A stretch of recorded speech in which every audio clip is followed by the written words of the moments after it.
नमस्कार दोस्तों, स्वागत है आप सभी का डिजिटल तैयारी में। मैं सौरभ भारती आप सभी का हार्दिक स्वागत करता हूं। दोस्तों, इस लेक्चर में हम बात करेंगे प्रायद्वीपीय भारत की नदियों की और वो नदियां जो कि अरब सागर में जाकर गिरती हैं, वो सारी अपन इस लेक्चर में डिस्कस करेंगे। तो देखिए, सबसे पहले तो प्रायद्वीपीय भारत में गिरने वाली नदियों का मतलब क्या है। ऐसी नदियां जिनका उद्गम हिमालय से नहीं हो रहा है ना, या वो नदियां जो हिमालय नदी तंत्र का हिस्सा नहीं है। जैसे आपने पिछले लेक्चर्स में देखा होगा, तो मैंने आपको गंगा नदी तंत्र समझाया, ब्रह्मपुत्र नदी तंत्र समझाया, सिंधु नदी तंत्र समझाया। तो इन सब में खासियत क्या थी, ये सभी कहाँ से आ रही थी, ये सभी हिमालय से आ रही थी, है ना। बट अब हम जो बात करने वाले हैं, जैसे आपने नाम भी सुने होंगे, नर्मदा, ताप्ती, गोदावरी, महानदी, शरावती, पंबा, पेरियार, भरतपुजा, ये सभी जो नदियां हैं दोस्तों, इनका उद्गम हिमालय से नहीं बल्कि कोई दूसरी भारत में जो पर्वतमाला स्थित है, विंध्याचल, सतपुड़ा, पश्चिमी घाट, पूर्वी घाट, यहाँ से इनका उद्गम होता है। तो दोस्तों, आज हम जो अभी टॉपिक लेने वाले हैं वो टॉपिक है प्रायद्वीपीय भारत की नदियां। प्रायद्वीपीय भारत की नदियां, और इसमें जो सबसे पहले शुरुआत करेंगे हम, वो शुरुआत करेंगे अरब सागर में गिरने वाली, है ना। मतलब कि वो नदियां जो किस तरफ जाके गिरती है, अरब सागर में जाके गिरती है। जैसे आप देखें, अगर अपन इंडिया का एक मैप देखें, तो इस मैप में भारत का जो ये इस तरफ, ये भारत का पश्चिमी तट है ना। यहाँ पर हमारे पास अरब सागर है, और अरब सागर की तरफ अगर अपन देखें, कई सारी नदियाँ जाती है। जैसे नर्मदा नदी जाती है ना, जैसे ताप्ती नदी जाती है। आगे आप जाओगे, छोटी छोटी नदियाँ मिलेंगी, जैसे आपको मांडवी नदी मिलेगी, ये गोवा की प्रमुख नदी है। आपको शरावती नदी मिलेगी, शिमोगा कर्नाटक में मिलेगी। आपको पंबा, पेरियार और भरतपुजा नदियाँ मिलेंगी, जो कि ये केरल की प्रमुख नदियाँ है ना। तो अरब सागर में गिरने वाली नदियों में पहली नदी जो हम शुरू कर रहे हैं, वो नदी कौन सी है? नर्मदा नदी। शुरुआत हम कहाँ से करेंगे? शुरुआत हम करेंगे नर्मदा नदी से। तो वही जो अपना पैटर्न है ना, कॉन्क्रीट हमारे पास जानकारी होनी चाहिए। सबसे पहले तो अपन बात करते हैं नर्मदा नदी का उद्गम कहाँ से होता है। ठीक है, तो नर्मदा नदी का जो उद्गम होता है, वो होता है अमरकंटक की चोटी। अमरकंटक की चोटी कहाँ पर है? ये है मैकाल पर्वत। कौन से राज्य में पड़ेगा? ये मध्य प्रदेश में पड़ेगा। ये बात हमारी पहले भी हुई थी, जब मैंने आपको गंगा नदी बताया था, तो मैंने आपसे बात करी थी कि अमरकंटक की चोटी से दो नदियां निकलती है। एक नदी जो पश्चिम की तरफ चली जाती है, वो तो नर्मदा नदी है। जो नदी उत्तर की तरफ चली जाती है, वो सोन नदी है। सोन और गंगा नदियों के संगम पर ही फिर हमारा पटना शहर स्थित है। तो अमरकंटक की चोटी मैकाल पर्वत से कौन सी नदी निकलती है? नर्मदा नदी निकलती है। फिर नदी के अगर प्रवाह की बात करें, तो नदी का प्रवाह मुख्यतः मध्य प्रदेश और गुजरात राज्यों में है। नदी का जो समापन हो जाता है, नदी का समापन, कि भाई नदी खत्म कहां पे होती है, तो नदी का समापन होता है खंबात की खाड़ी में। खंबात की खाड़ी अरब सागर का ही भाग है। आपने कभी गुजरात का नक्शा देखा हो? गुजरात का नक्शा कुछ इस तरीके का है ना। तो आप देखिए, खाड़ी क्या होती है? ऐसा पानी का स्रोत जो तीन तरफ से क्या है, भूमि से घिरा हुआ है। आप देखो, एक तो ये वाली जगह देखो आप, ये पानी है ना, और एक ये वाली जगह आप देखो, ये भी पानी है ना। तीन तरफ से ये क्या है, भूमि से घिरा हुआ है ना। तो ये वाली जगह जो है, ये तो कच्छ की खाड़ी है। ये तो किसकी खाड़ी है? कच्छ की खाड़ी है। और ये नीचे वाली जो है, ये किसकी खाड़ी है? ये खंबात की खाड़ी है। ये किसकी खाड़ी है? खंबात की खाड़ी है ना। तो आप देखो, नर्मदा नदी का समापन कहां पर हो रहा है? खंबात की खाड़ी में हो रहा है। और एक चीज जो आपको याद रखनी पड़ेगी, स्पेशल चीज है कि यह नदी समुद्र में गिरने से पहले एक एस्चुरी बनाती है। एक क्या बनाती है? एक एस्चुरी बनाती है। ठीक है, देखो, एक तो क्या होता है, एक होती है डेल्टा। डेल्टा में क्या होता है कि नदी जब समुद्र में जाती है, तो नदी का पानी ऐसे फैल जाता है ना, अनेक अलग अलग धाराओं के अंदर ये विभाजित हो जाता है। ठीक है, दूसरी होती है एस्चुरी। ठीक है, एस्चुरी में क्या है कि नदी का पानी सीधा समुद्र में जाके गिरता है, सीधा ऐसे। तो क्या एक खड्डा बन जाता है? क्या बन जाता है? खड्डा बन जाता है।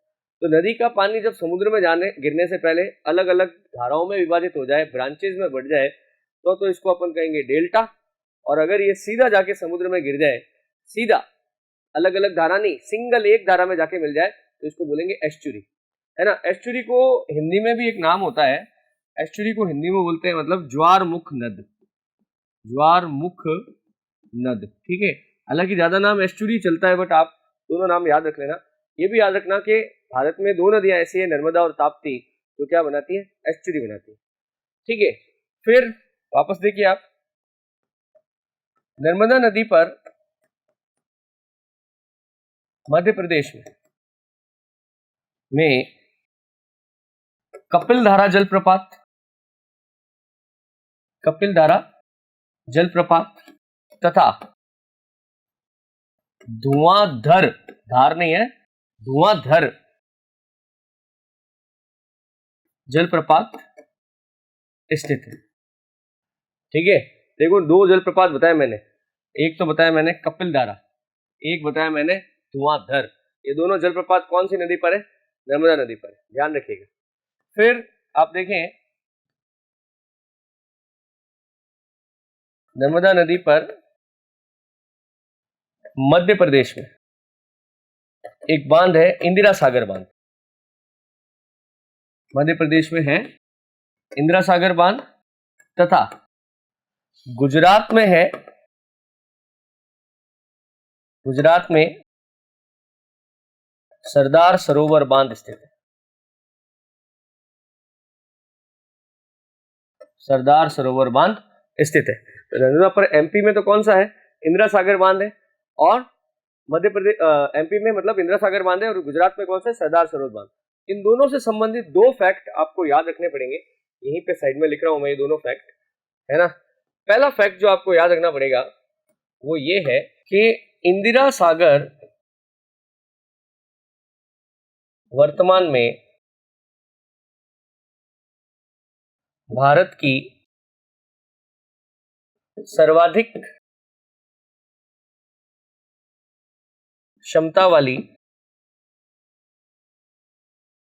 कृत्रिम झील है। क्षमता मतलब पानी स्टोर करने की क्षमता, है ना।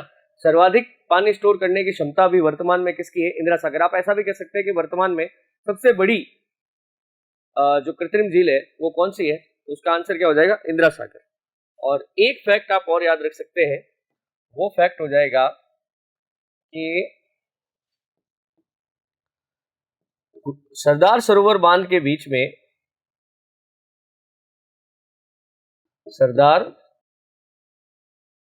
सरोवर बांध के बीच में स्टैच्यू ऑफ यूनिटी स्थित है। क्या स्थित है, स्टैच्यू ऑफ यूनिटी स्थित है। ऊंचाई 182 मीटर। स्टैच्यू ऑफ यूनिटी किसका है, यह सरदार पटेल की, सरदार पटेल की लौह प्रतिमा है। सरदार पटेल की आयरन स्टैच्यू है, लोहे की बनी हुई है, और ये विश्व की सबसे ऊंची लौह प्रतिमा है।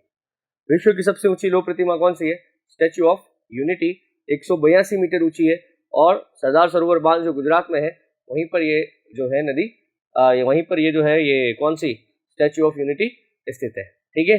फिर देखो नर्मदा की सहायक नदियां, यहां लिख देता हूं मैं, नर्मदा की सहायक नदियों में दो नदियां आप याद रखना, सहायक नदियों में दो नदियां जरूर याद रखना।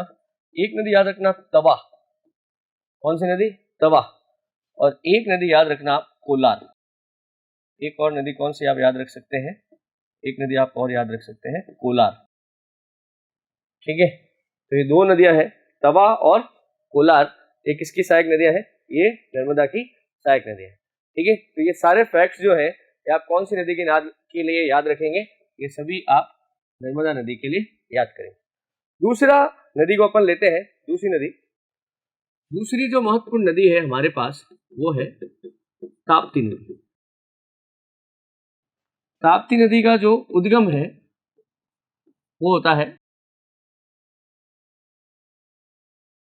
बैतूल की पहाड़ियां, बैतूल की पहाड़ियां, मध्य प्रदेश, ठीक है।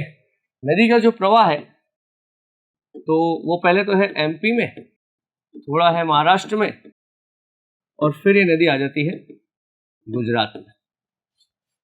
ठीक है, और प्रवाह हो गया। फिर नदी का जो समापन है, नदी का समापन ये वहीं पे होता है, खंबात की खाड़ी, खंबात की खाड़ी, अरब सागर में। ठीक है, और यह नदी एस्चुरी, अभी बात हुई थी ना हमारी, एस्चुरी का निर्माण करती, एस्चुरी का निर्माण करती। ठीक है, फिर एक फैक्ट और याद रखें, ताप्ती नदी के किनारे एक महत्वपूर्ण शहर है,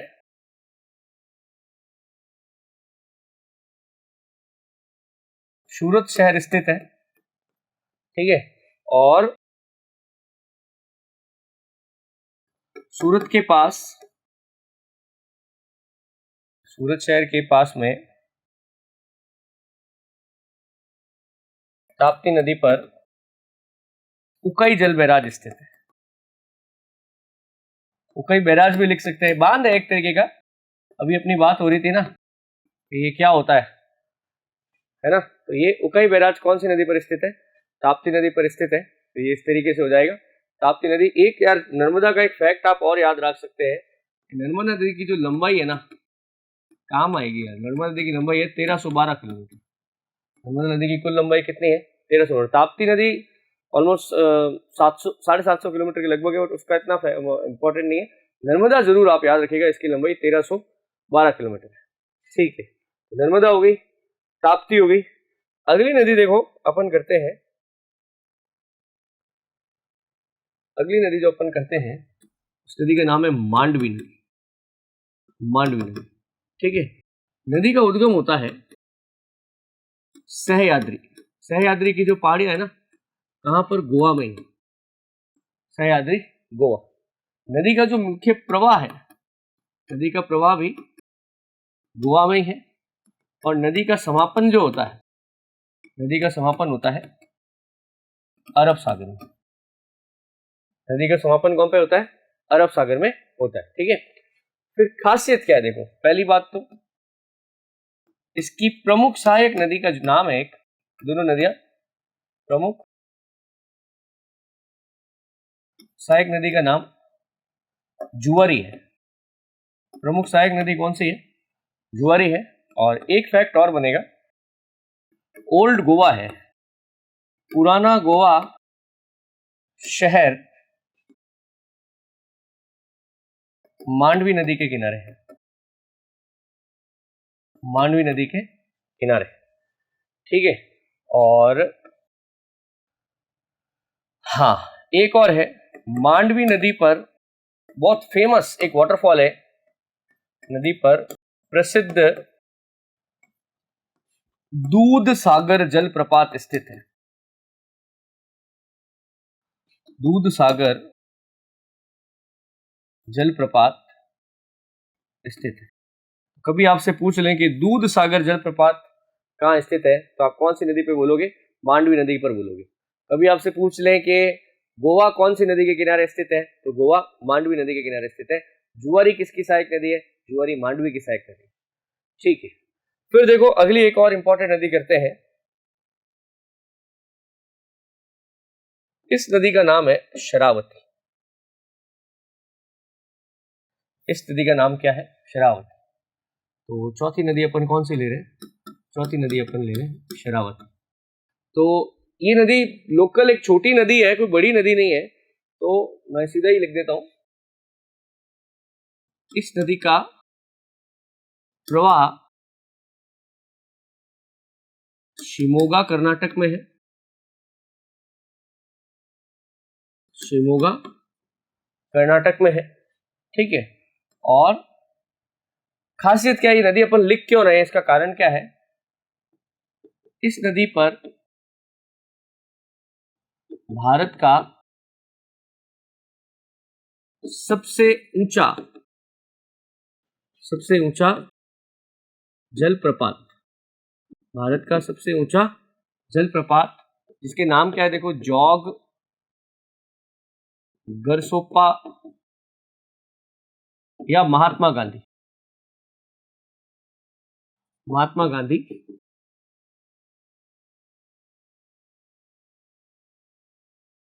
जलप्रपात स्थित है।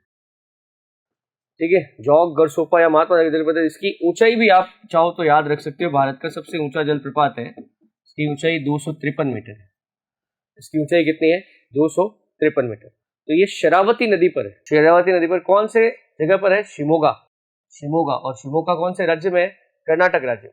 इसी शिमोगा में एक नदी और है, इस नदी का नाम है वाराही नदी। नदी का नाम क्या है? वाराही नदी।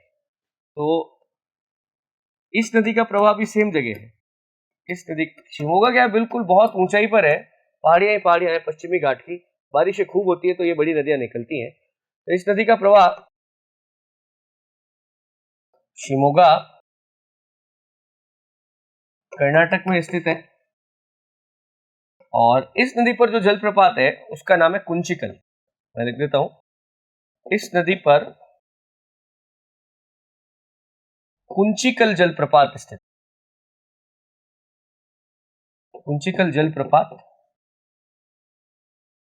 स्थित है। ठीक है, तो आप याद रखिएगा, कुंचिकल जलप्रपात आपको कौन सी नदी पर मिलेगा? वराई नदी पर मिलेगा। कौन से राज्य में मिलेगा? कर्नाटक में मिलेगा। ठीक है, तो शरावती और वराई, ये भी किस तरफ जा रही है? ये भी अरब सागर की तरफ ही जा रही है। फाइनली देखो, नदियां तो अलग अलग हैं, बट मैं साथ में ही लिख रहा हूं। एक तो है पंबा, पेरियार और भरतपुजा। देखो, तीनों अलग अलग नदियां हैं, ठीक है, बट इसमें कॉमन क्या है वो मैं लिखता हूं। यह तीनों केरल राज्य की प्रमुख नदियां हैं। तीनों नदियां कहाँ की हैं? तीनों के तीनों नदियां केरल राज्य की। ठीक है, और इसमें लिख देते हैं पेरियार। पेरियार केरल की सबसे लंबी नदी है। ठीक है, लगभग 244 किलोमीटर लंबी है। पेरियार नदी पर मुल्ला पेरियार बांध का नाम है, मुल्ला पेरियार बांध। और एक बांध और है, इदुकी बांध। इदुकी बांध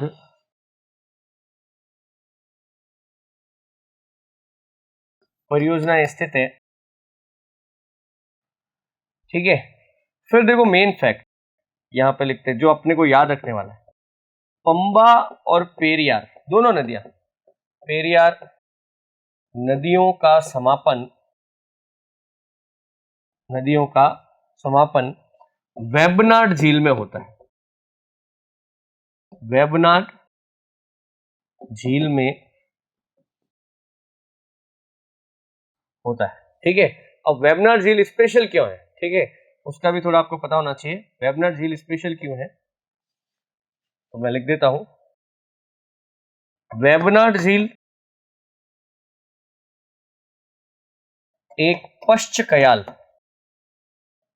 कयाल, या फिर शायद आपने ये शब्द सुना होगा, लेगून। लेगून का उदाहरण है। ठीक है, अगर आपको नहीं पता है कि लेगून क्या होती है, तो आप इतना सा ध्यान रखें कि ये झीलें समुद्रों के किनारों पर बनती हैं।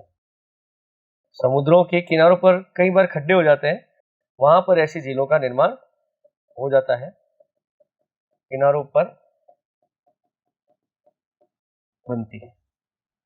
ठीक है, तो वेबनाड झील में क्या है ना, पंबा और पेरियार नदियां दोनों जाके समाप्त होती है। भरतपुजा नदी मैंने इसलिए लिखी कि भरतपुजा नाम जो है थोड़ा नॉर्थ इंडियन लगता है, बट भरतपुजा नाम की नदी है कहाँ पे? ये केरल में। ठीक है, अच्छा, वेबनाड झील में मैं लिख देता हूं, कहीं साइड में लिख देता हूं, यहां लिख देता हूं मैं। वेम्बनाड झील में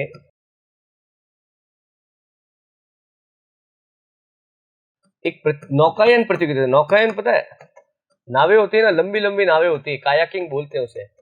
नौकायन प्रतियोगिता नेहरू ट्रॉफी के नाम से होती है। नेहरू ट्रॉफी का आयोजन होता है, नेहरू ट्रॉफी का आयोजन होता है।